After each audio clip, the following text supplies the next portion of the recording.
കോതമംഗലത്ത് ഉപേക്ഷിക്കപ്പെട്ട നിലയിലുള്ള BSNL ക്വാർട്ടേഴ്സുകൾ മുനിസിപ്പാലിറ്റിക്ക് വിട്ടു നൽകണമെന്ന ആവശ്യം.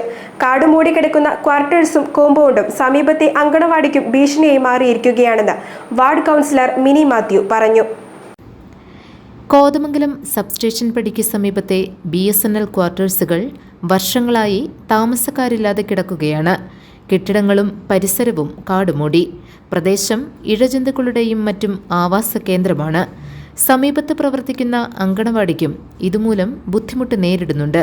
കെട്ടിടങ്ങളും പരിസരവും കാടുവെട്ടി ശുചീകരിക്കണമെന്ന് ആവശ്യപ്പെട്ട് ward councillor mini Mathew BSNL അധികൃതർക്ക് നിവേദനം നൽകിയിട്ടുണ്ട്.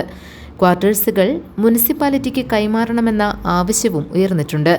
വയോജന സംരക്ഷണ കേന്ദ്രം ഉൾപ്പെടെയുള്ള ക്ഷേമ പദ്ധതികൾക്കായി ഇത് ഉപയോഗപ്പെടുത്താൻ കഴിയുമെന്ന് മിനി മാത്യുവിൻ്റെ അധ്യക്ഷതയിൽ ചേർന്ന യോഗം വിലയിരുത്തി. അഡ്വക്കേറ്റ് അബു മൊയ്തീൻ, PM ശ്രീജ, ബീന ഗംഗാധരൻ തുടങ്ങിയവർ പ്രസംഗിച്ചു. BSNLന്റെ വകയായ ക്വാർട്ടേഴ്സാണിത്. ഈ ക്വാർട്ടേഴ്സ് വളരെ നല്ല ക്വാർട്ടേഴ്സാണ്, ഉപയോഗിക്കാൻ കഴിയുന്ന ക്വാർട്ടേഴ്സാണ്. പക്ഷേ അവർ ശ്രദ്ധിക്കാതെ ഇത് കാര്യം ചെയ്ത് വളരെ നശിക്കുന്ന രീതിയിൽ വലിയ ക്ഷേത്രങ്ങൾ നശിച്ച് പോകുന്ന രീതിയിൽ കിടക്കുകയാണ്.